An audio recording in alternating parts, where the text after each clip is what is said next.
이제 그런 분들이 꽤 있죠. 이제 임신이라는 과정 자체가 이제 배아를 자궁에 저희가 넣어주면 자궁이 막 파고 들어가는 거거든요. 파고 들어가서 이제 자리를 잡는 과정인 건데, 이제 혈액 검사도 하기 전에 출혈이 나왔다.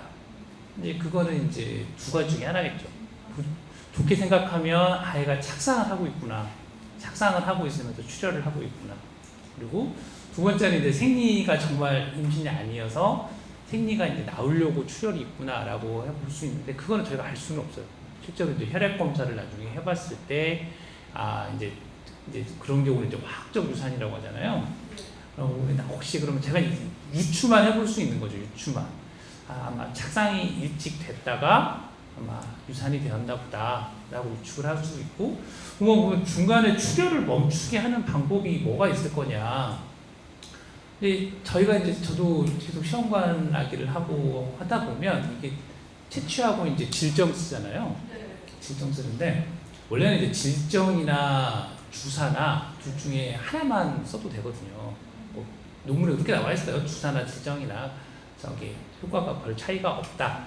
근데 개인적인 선호도에 따라서 이제 아직까지 분들 여러분들 중에는 이제 그래도 주사가 낫지 않겠냐. 주사가 그래도 전신적으로 작용을 하고 하니까 질정보다는, 그래서 좀 개인적인 선호에 따라서 또 주사를 선호하는 분도 많고 하는데, 원칙적으로는 저도 처음 시험관 하기 시작할 때는 주사나 질정 막 하나만 썼었어요. 그리고 막 두 개 다 써달라고 막 화내고, 주사 똑같은데 뭐하러 두 개를 다 쓰느냐. 그 엉덩이 주사가 또 얼마나 부작용도 많은데. 근데 이게 계속 경험이 쌓이다 보고 하잖아요. 그러다 보면 이제 점점 세게 써요.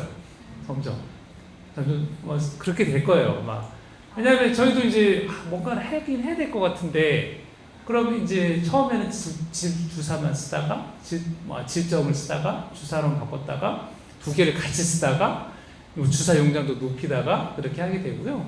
일부 논문에서는 저기 이식을 할 때 프로제스테론 성분이 이제 수치가 어느 75, 뭐 어느 수 이상 높지 않으면 임신율이 떨어지더라. 그래서 그런 경우에는 이제 주사를 추가하거나 질적으로 추가하는 게 좋다는 그런 논문들도 있긴 있어요. 근데 그것도 아직 확실히 검증된 건 아닌데, 하다 보면은 좀 세게 씁니다.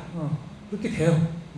저도 안 그러려고 그러는데, 그냥 이식할 때 배 상태가 괜찮고 전에 또 출혈이 좀 있었고 그러니까 이번에는 그냥 주사 같이 써요. 그러면서 그렇게 하는 경우가 있는데, 그래서 뭐 중간에 뭐 프로제스테론 수치를 따로 그것 때문에 검사하거나 그럴 필요는 없을 것 같고요. 그리고 중간에 왜 혈액 검사하기 전에 출혈이 나오는지는 아직 저희도 그런 원인을 잘 모르고 있습니다. 그리고 정말 반착 검사를 해야 되느냐, 2번 실패하고 3번 실패하고 하면 반착 검사를 해야 되느냐. 병원에서는 당연히 했으면 하죠. 왜냐하면 다 비급여고 염치체 검사하는 만 해도 뭐 거의 20만 원인데. 그래서 근데 검사해보면 또 다 정상으로 나와요. 거의 95%가. 그리고 혈전 검사 같은 것도 해보면 아주 애매하게 나와요.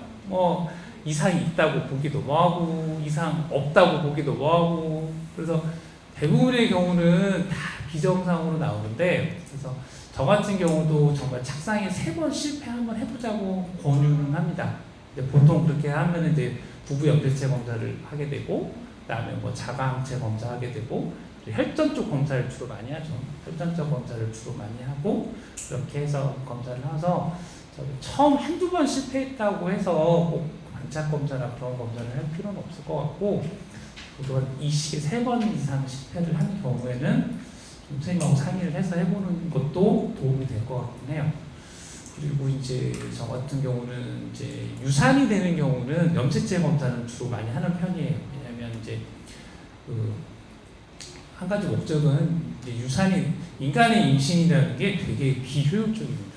왜냐하면 다른 동물하고 달리 정자하고 난자하고 수정이 된 걸 100%라고 치면 이미 임신으로 알기 전에 그냥 유산이 돼버리는 게 한 60%예요. 그리고 임신을 이제 초음파로 확인하고 나서도 한 15%는 또 유산이 됩니다. 실질적으로는 정말 정자와 난자가 만나서 수정이 돼서 분만까지 잘 갈 확률이 한 25%밖에 안 돼요. 근데 거기에다가 또 이제 영향을 받는 게 항상 이제 제가 제일 많이 하는 말인데, 나이 영향을 제일 많이 받아요. 나이 영향. 왜냐면 이제 여성 같은 경우는 남자하고 달리 평생 쓸 난자를 가지고 태어나기 때문에 나이를 먹을수록 난소 안에 들어있는 난자 개수가 줄어요. 줄어드는데 거기에다가 또 난자 질이 안 좋아져요. 난자 질이 안 좋아져서 이게 특히 나이가 많을수록 난자 질이 이상 난자가 많아집니다. 그래서 아예 그냥 이런 이상 난자나 이상 전자가 만나서 수정이 돼서 아예 그런 게 착상을 안 해버리면 좋은데 또 그런 게 또 착상을 해요. 그러다 보니 유산이 되는 경우가 많아서 이제 그런 유산의 거의 한 60, 70%는 유산된 아이가 유산이 되는 거예요. 뭐 해야 될 걸 안 했다거나 안 해야 될 걸 해서 유산이 된 게 아니라 되게 죄책감 가시는 분들이 되게 많거든요. 그래서 그냥 연체적 검사를 해서 봐라. 이거는 유산태가 유산이 된 거고 필 이번 임신이 잘못된 거다. 뭐 다음 임신에서는 괜찮을 가능성이 훨씬 많다. 이런 거 좀 안심시키는 목적으로 하는 목적도 있고 하다 보면 이제 태아 염색체 검사에서 이상이 나오는 경우가 있어요. 단순히 그냥 염색체 수적 이상이 아니라 구조적 이상이나 이런 것들이 나오는 경우가 있어서 이런 경우는 반드시 분무 염색체 검사를 해야 됩니다. 그래서 저 같은 경우는 이제 유산된 경우에는 염색체 검사를 하는 경우가 많고 반복적 착상 검사는 너무 빨리 안 했으면 좋겠어요.